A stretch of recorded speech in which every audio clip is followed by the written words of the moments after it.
1000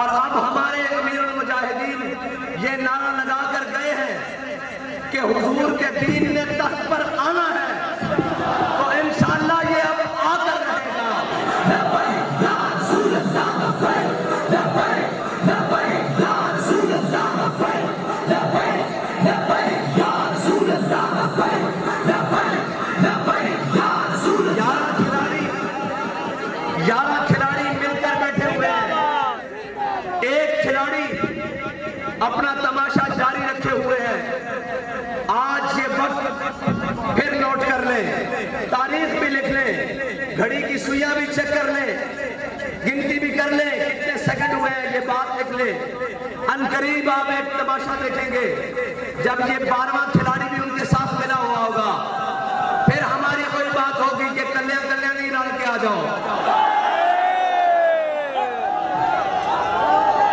اور ابھی ان یاروں کے نمائندے نے زور لگایا ہے، ہم نے ابھی زور نہیں لگایا، ہم تو پہلے ہی بے مسکینہ اور عاجزانہ انداز میں فیض آباد تک آئے ہیں، ورنہ ہمارا انداز یہ نہیں ہے۔ اور یہ یاد رکھنا، ناموس رسالت کے لیے اللہ تعالیٰ کو بات پسند ہی بڑی ہے۔ ہمارے بابا جی نے کہا تھا کہ جس دن ملعون سلمان رشدی اپنے انجام کو پہنچے گا، اس دن ہم تاریخی جلسہ کریں گے۔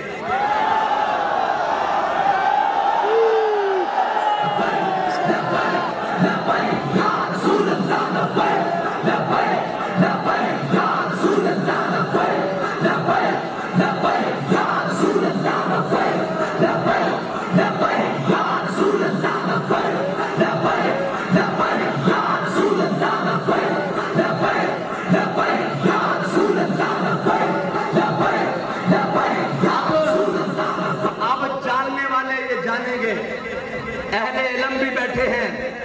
اہل نظر بھی نظر آ رہے ہیں، اب آپ کو سمجھ آئے گی کہ درخواست کیوں مسترد ہوئی تھی۔ اب اظہار ہوا ہے وَيَمْكُرُونَ وَيَمْكُرُ اللَّهُ، تمہاری تدبیریں کچھ اور تھی، اللہ کی قدرت کچھ اور دیکھ رہی تھی، اور اللہ کی قدرت کچھ اور تھی، اور اللہ کی چاہت کچھ اور تھی کہ ایک مرد مجاہد کی زبان سے بات نکلی ہوئی ہے کہ جس دن یہ اپنے انجام کو جائے گا، چل پڑا ہے نا اس انجام کی طرف، اس دن ہم تاریخی جلسہ کریں گے۔ ہو سکتا ہے ابھی وہ دن پھر باقی ہو، وہ دن اور وہ وقت باقی ہو، لیکن ابھی اس کے انجام کا آغاز شروع ہوا ہے، تو وہ بات آج کے دن پوری ہو گئی ہے۔ یہ نہیں کہ درخواست تم نے مسترد کی ہے، تم سے درخواست مسترد کروائی گئی ہے۔ یہ نہیں کہ ہم فیض آباد آئے ہیں، ہمیں بابا جی نے فیض آباد بھیجا ہے۔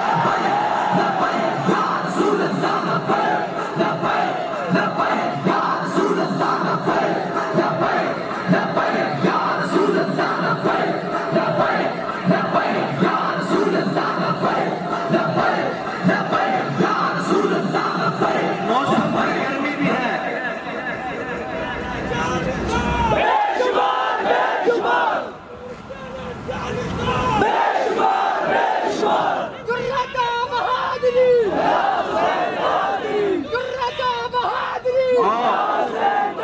موسم کی سختی بھی ہے، لیکن کیا کروں ذوق کی گرمی بھی ہے۔ بتائیں بات جاری رکھوں یا ختم کر دوں؟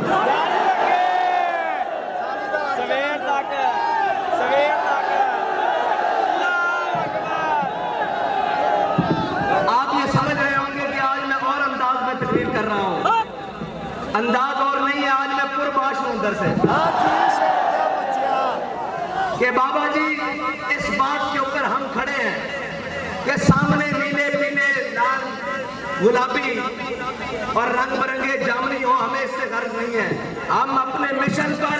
اپنے وقت پر، اپنے مقررہ حدود کے اندر جب چاہیں آ سکتے ہیں انشاءاللہ۔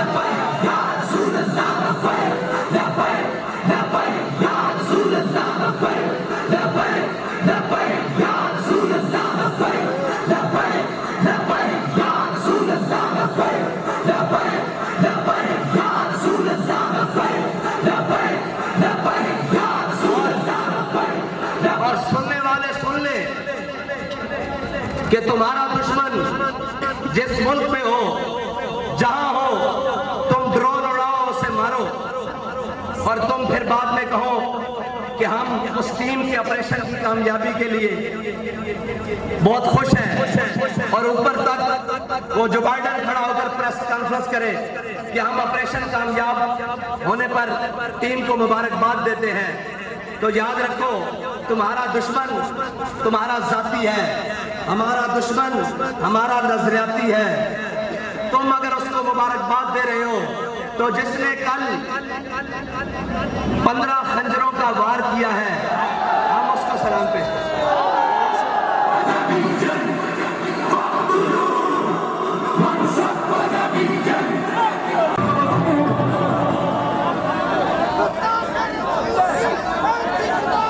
اور ناموس رسالت کے لیے ملک کے اندر سوشل میڈیا کی بدترین گستاخی ہو رہی ہے، اس کے اوپر اس کے لیے جو بھی کوئی کام کر رہا ہے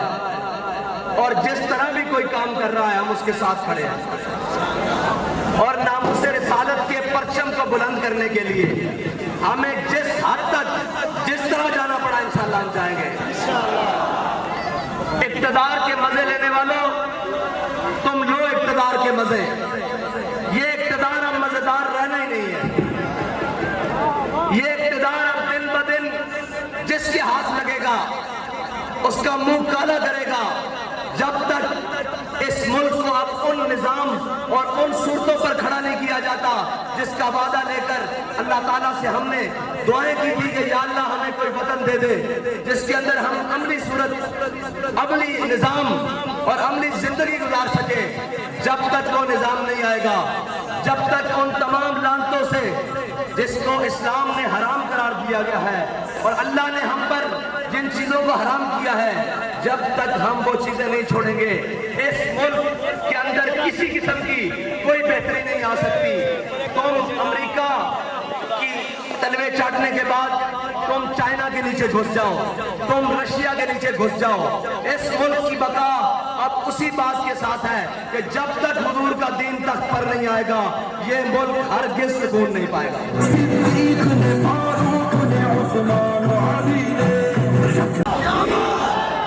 اور میں نے آپ کے سامنے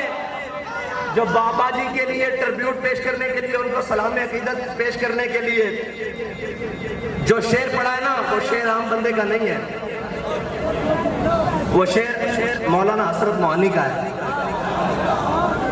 کہ دلوں کو فکر دو عالم سے کر کے آزاد، دلوں کو فکر دو عالم سے کر دیا آزاد۔ سچی بات یہ ہے کہ اس نظریے کو سمجھنے کے لیے صرف مطالعہ پاکستان کی ضرورت نہیں ہے، اس نظریے کو سمجھنے کے لیے 1857 سے لے کے 1947 تک بچوں کو پڑھانے کی ضرورت ہے کہ ہم نے کتنی مشکلیں، کتنی قربانیاں دے کر یہ وطن حاصل کیا ہے۔ یہ وطن آسٹریلیا میں جا کر جزیرے خریدنے کے لیے حاصل نہیں کیا، یہ وطن کو دن رات آئین توڑنے کے لیے حاصل نہیں کیا، یہ وطن کو زرداریوں اور شریفوں کی جناب تجربہ گاہ اور ان کے خاندانوں کو نوازنے کے لیے حاصل نہیں کیا، اور یہ وطن اس لیے نہیں حاصل کیا کہ ایک کھلاڑی کو جناب ہوا بھر کر وزیر اعظم بنا دیا جائے اور جب اس کے مفادات ختم ہوں لوگ کہتے ہیں جی آپ کے اوپر بھی بڑا ظلم ہوا ہے، آپ نے کبھی ایسی کوئی بات نہیں کی، بابا جی نے بھی بڑے ظلم سہے۔ میں نے کہا ہے یاد رکھنا، کرایہ دار مکان کو نقصان دیتا ہے، مالک مکان کبھی اپنے مکان کو نقصان نہیں دیتا۔ یہ سارے کرایہ دار ہیں، اور یہ کرایہ داروں نے جب ان کو مفاد ملا اور جب ان کو ان کے ذاتی مفاد کو زد آئی تو انہوں نے ملک کے خلاف بھی بھونکنا شروع کر دیا، ملک کے اساسوں کے خلاف بھی بھونکنا شروع کر دیا، اندرونی اور بیرونی امداد لینی شروع کر دی، اور جناب اب کہتے ہیں کہ ہماری لابنگ کی جائے امریکہ میں لابنگ۔ میں نے کہا تمہیں امریکہ میں لابنگ کرنے کی ضرورت کیا ہے؟ امریکہ نے تو لابنگ کرنے کے لیے تمہیں ہم پر مسلط کیا ہے، اور اللہ تعالیٰ بڑا غالب حکمتوں والا ہے، اس نے ذرہ ذرہ کر کے تار تار کر کے تم نے جو لباس اور جو تم نے رنگ چڑھایا ہوا تھا ریاست مدینہ کے نام پر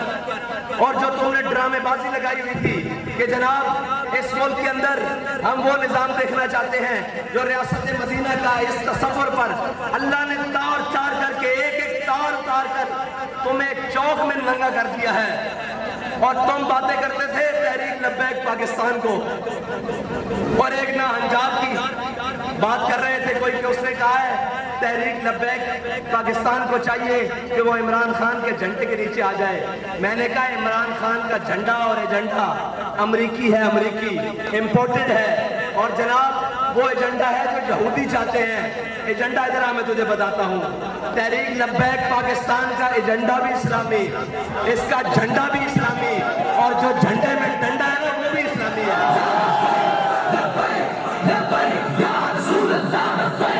افغانستان سے زخم چاٹنے والے امریکہ کو پاکستان کے ذریعے اور پاکستان کے ہوٹلوں کے ذریعے معقول رستہ دینے والا کہتا ہے کہ میں نے امریکہ کو کہا ہے کہ یہ بالکل نہیں ہو سکتا۔ شرم نہیں آتی؟ ڈوب کے نہیں مرتے؟ اور ابھی کچھ لوگ یہ کہتے تھے، بات یہ تھی کہ جس دن رہائی ہوئی انہوں نے کہا کہ ہم نے تحریک لبیک کے امیر کا سافٹ ویئر اپڈیٹ کر دیا ہے، تو میں نے کہا کہ یہ سافٹ ویئر اپڈیٹ نہیں ہو سکتا، یہ اس کی انسٹالیشن جو ہے نا وہ طیبہ مکرمہ سے ہوئی ہے، اور اس کو جو خوراک ملتی ہے وہ سید الشہداء کے در سے ملتی ہے، اور اس کی جو فکری ارتقاء ہے وہ حضرت داتا علی اجمیری سے لے کر علامہ خادم حسین رضوی تک ہے۔ اس کو کہیں کسی اپڈیشن کی ضرورت نہیں ہے۔ اب میں 8 دنوں بعد دیکھوں گا کہ جنابوں کا حال کیا ہوگا۔ آپ نے نرم بسترے اور نرم غذائیں کھائی ہیں قبلہ، کبھی ٹھنڈی رات اس فیض آباد کے اس مقام پر نہیں گزری، اور کبھی آپ کو پتہ ہی کیا ہو کہ تحریکیں اور قربانیاں کہتے کس کو ہیں۔ ہمارے بڑوں نے تحریکیں چلائیں اور ہمارے بڑوں نے بتایا کہ کہتے کس کے ہیں۔ جب علامہ عبدالستار خان نیازی کو ماشاءاللہ آرٹ ایڈمنسٹریٹر کے سامنے پیش کیا نا تو اس نے بڑا آکڑ کہ ان میں بڑی آکڑ ہوتی ہے، یہ وردی والے ہو ان میں بھی بڑی آکڑ ہوتی ہے، تو علامہ صاحب نے جو ان کو جواب دیا ہے نا وہ ان سب کے لیے بڑا پیغام ہے۔ وہ کہنے لگا نیازی صاحب میں نے سنا ہے آپ کی زندگی تحریکیں چلاتے ہوئے گزری ہے، تو مولانا نیازی نے کمال جواب دیا، اللہ کروڑوں رحمتیں ان کی قبر پر نازل فرمائے۔ مولانا نیازی کہنے لگے اوئے اگر نیازی تحریکیں نہ چلاتا تو تو یہاں وردی پہن کے نہ کھڑا ہوتا بلکہ انارکلی کے چوک میں گھنٹریاں بیچ رہا ہوتا۔ اگر علامہ خادم حسین رضوی اس قوم کی سمت اور جہد درست کر کے نہ جاتے نا تو جو آج بھونکتے ہیں نا کہ انہوں نے تشدد کا رستہ اپنایا ہے، انہوں نے یہ کیا ہے، میں ان سے کہتا ہوں تمہارے بچے اللہ اکبر کہہ نہ رہے ہوتے بلکہ اسلام آباد میں کسی مندر کے اندر بیٹھ کر کسی مورتی کی پجاری کر رہے ہوتے یا اپنے گلوں میں سلیبے لٹکا کر اور جناب دائیں بائیں پھر رہے ہوتے۔ علامہ خادم حسین رضوی کی دینی غیرت، دینی خدمت نے یہ بات کی ہے کہ اب تمہارے گھر میں بھی چھوٹے چھوٹے بچے لبیک یا رسول اللہ کے نام سے، جس نے ہمیں بڑے سبق دیے ہیں، وہ ہر کوئی اٹھا اپنا نظریہ پیش کیا اور پھر جا کر کسی نہ کسی صورت میں بک گیا۔ بابا جی کہتے تھے کہ اندلس میں 650 سال 700 سال کے قریب مسلمانوں کی حکومت رہی۔ 1711 میں طارق بن زیاد کشتیاں جلا کر گیا، لیکن پھر چشم فلک نے یہ نظارہ دیکھا کہ وہ 30 لاکھ مسلمان اسپین سے ملک بدر ہوئے۔ بابا جی فرماتے تھے اگر اس وقت کیا ہوا، اس وقت کے سارے معاشرے کے نامور لوگوں نے اپنے حلیے اور بیس بدلے اور اندلس سے بھاگ گئے۔ بابا جی فرماتے تھے ہمارے بڑے صغیر سے بھاگے نہیں ہیں بلکہ ایک ایک دن میں 1800 علماء کو انگریز نے پھانسی دی، اور ایسے ایسے جید علماء کو اور ایسے ایسے بڑی شخصیات کو جن کا نام، جن کے علم کی حیبت سے انگریز خود بھی متاثر تھے، لیکن انہوں نے اس جنگ آزادی کے پاداش میں بڑے بڑے لوگوں کو اور بڑے بڑے رجالوں کو سزائیں دی اور جناب ان کو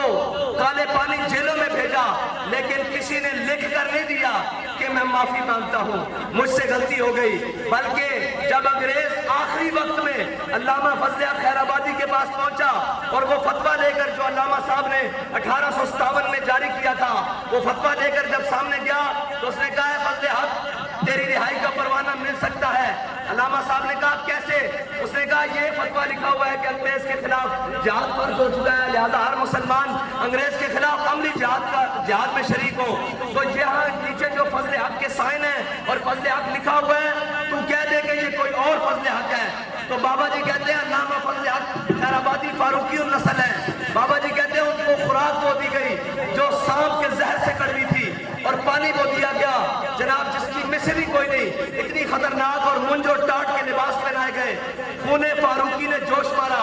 علامہ فضل حق خیر آبادی کی ہڈیاں گل چکی تھی، جسم اور ماس ہڈیوں سے علیحدہ ہو چکا تھا۔ آپ کو خون فاروقی نے جوش مارا، آپ اٹھ کر بیٹھ گئے۔ آپ نے فرمایا او کمینے،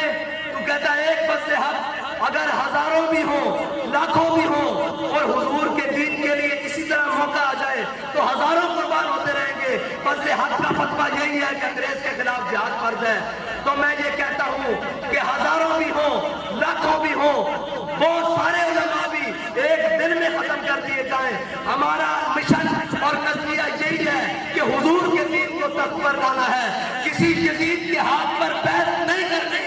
کسی جدید کے ہاتھ پر نرم گوشہ نہیں رکھنا، اور کسی کے لیے سینے میں دماغ میں نرم گوشہ نہیں رکھنا۔ اس لیے کہ ہمارے پاس جو نظریہ ہے وہ یہ ہے کہ سرداد نداد دست در دست یزید حقہ کے بنا لا الہ اشت حسین،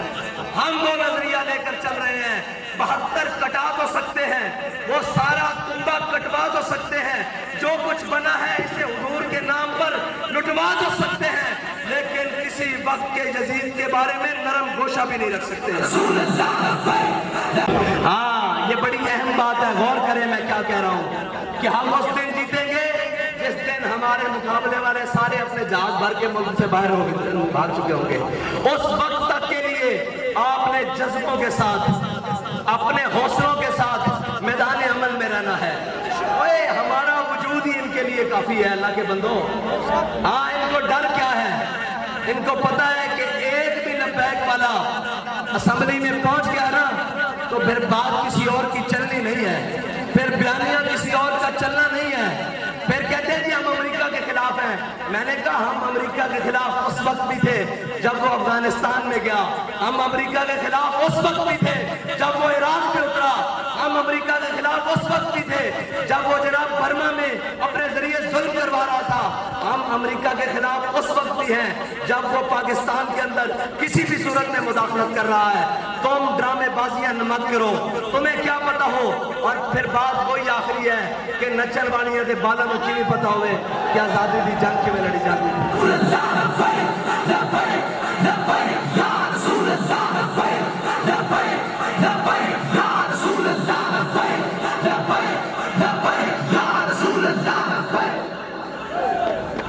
اور آج پاکستان کو 75 سال مکمل ہو گئے، اور پاکستان کی عمر اس وقت 75 سال ہے، اور ریاستیں وقت گزرنے کے ساتھ، ملک وقت گزرنے کے ساتھ، وطن وقت گزرنے کے ساتھ مضبوط ہوتے ہیں، لیکن ان ظالموں نے، ان بے شرموں نے، ان بے غیرتوں نے ہمارے پاکستان کو اس وقت 75 سالہ بوڑھا شخص بنا دیا ہے۔ آپ اور میں یہاں عہد کرنے کے لیے آئے ہیں کہ انشاءاللہ اس وطن عزیز کو مثالی ملک بنائیں گے، اور اس کی کہتے ہیں ہم ترقی کے نام پر آئے ہیں۔ میں نے کہا جو تنزلی تم نے اس ملک کی ہے کوئی کر ہی نہیں سکا، اور اس وقت ایک پوری لائن ہے، سب تجربے ہو رہے ہیں۔ آپ دیکھیں ذرا غور سے، اس ملک کا صدر پی ٹی آئی کا،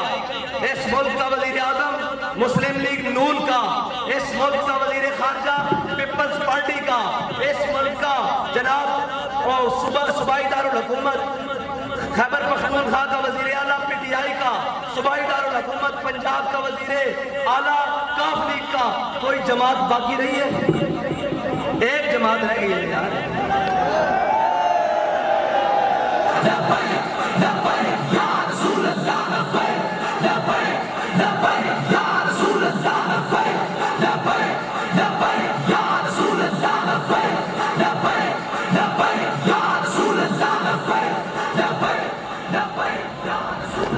ایک جماعت ہے، میں نے آپ کو کہا عملی طور پر یہ تقریباً 12 اکٹھے ہو چکے ہیں، صرف اعلان کرنا باقی ہے۔